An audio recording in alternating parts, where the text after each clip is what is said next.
Assalamualaikum warahmatullahi wabarakatuh. Halo semuanya, perkenalkan nama saya Nada Hayurnisa dari Pendidikan Sosiologi kelas 3A Universitas Pendidikan Indonesia. Pada video kali ini saya akan menjawab soal ujian tengah semester mata kuliah Pendidikan Resolusi Konflik dengan dosen pengampu Profesor Bunyamin dan Ibu Rika Sartika. Dalam menyelesaikan konflik dapat ditempuh strategi negosiasi, mediasi, dan arbitrasi. Jelaskan ketiga strategi penyelesaian konflik tersebut sehingga ditemukan perbedaannya. Negosiasi menurut Hayes tahun 2002 adalah sebuah proses menghasilkan keputusan bersama di mana orang-orang dengan keinginan berbeda berinteraksi untuk menyelesaikan perbedaan-perbedaan atau menemukan suatu keputusan yang adil dan dapat memenuhi harapan atau keinginan kedua belah pihak. Negosiasi dapat dikatakan sebagai cara paling ideal untuk penyelesaian putusan bagi dua orang pihak karena ada proses tawar-menawar dengan menggunakan pendekatan menerima dan memberi suatu putusan secara damai sehingga konflik tersebut tidak sampai ke pengadilan. Dan negosiasi ini juga menjunjung tinggi prinsip win-win solution. Menurut pasal 1 Peraturan Mahkamah Agung Nomor 1 Tahun 2016 tentang prosedur mediasi di pengadilan, mediasi adalah cara penyelesaian konflik melalui proses perundingan untuk memperoleh kesepakatan para pihak dibantu oleh mediator. Mediator adalah pihak ketiga sebagai penengah yang bersikap netral untuk membantu para pihak dalam proses perundingan guna mencari solusi tanpa menggunakan cara memutus atau memaksakan. Jadi, maksudnya mediator tidak memiliki kewenangan untuk memutuskan atau menentukan siapa yang benar dan siapa yang salah. Nah, pemilihan mediator pun harus sesuai dengan kesepakatan kedua orang pihak yang mengerti permasalahan dan mendapatkan informasi secara lengkap dari masing-masing pihak yang berkonflik.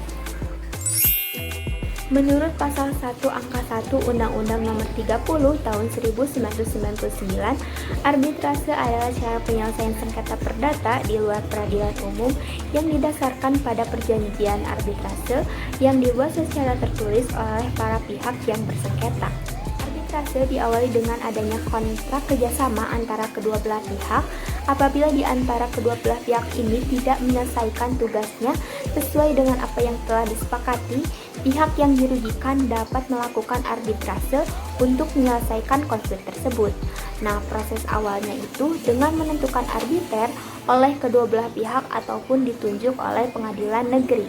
Arbiter dalam arbitrase tidak seperti mediator yang hanya memberikan masukan atau solusi saja, tapi seorang arbiter memiliki kebijaksanaan untuk memutuskan putusan terhadap permasalahan yang dihadapi. Hingga dapat dikatakan peran arbiter memiliki kewenangan yang lebih yang bertujuan untuk menyelesaikan konflik agar tidak berlarut-larut. Uraikan syarat-syarat atau langkah-langkah yang harus dipenuhi agar ketiga strategi tersebut dapat menghasilkan win-win solution.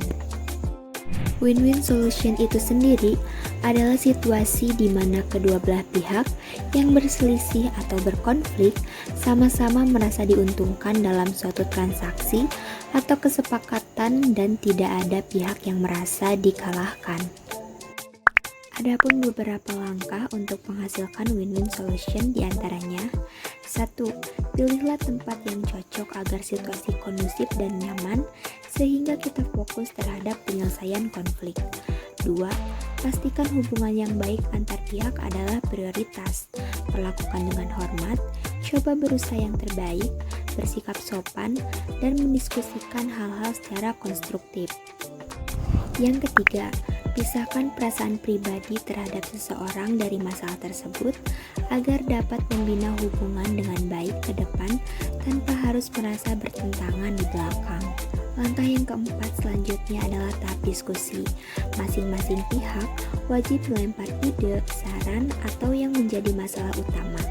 Cara ini akan membuat kita memahami dengan baik posisi orang yang berlainan dan memahami sudut pandang mereka. Tahap yang kelima yaitu mengklarifikasi tujuan masing-masing pihak. Dengan hal ini akan membuka pemikiran baru yang sebelumnya masih tanda tanya. Yang keenam, saling memberikan solusi. Dalam tahap ini, perlu adanya keterbukaan dan tidak boleh egois. Di sini, masing-masing pihak menawarkan keuntungan lain yang sebelumnya belum dibahas agar bisa menjadi referensi tambahan untuk menyetujui. Yang ketujuh, tetap mengedepankan fakta. Putuskan bersama fakta-fakta yang bisa menjadi landasan dan mungkin mempengaruhi keputusan kita bersama agar mencapai sesuatu dengan baik. Dan yang terakhir, jika sudah ketemu win-win solution, maka tahap selanjutnya adalah membuat perjanjian.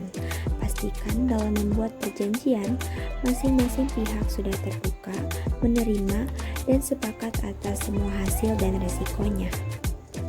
Nah, setelah kita membahas strategi penyelesaian konflik, dapat disimpulkan bahwa manfaat mempelajari mata kuliah pendidikan resolusi konflik diantaranya 1.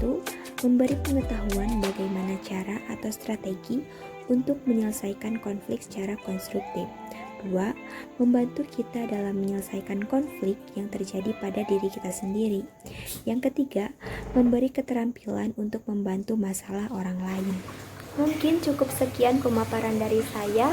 Kurang lebihnya mohon maaf. Terima kasih. Wassalamualaikum warahmatullahi wabarakatuh.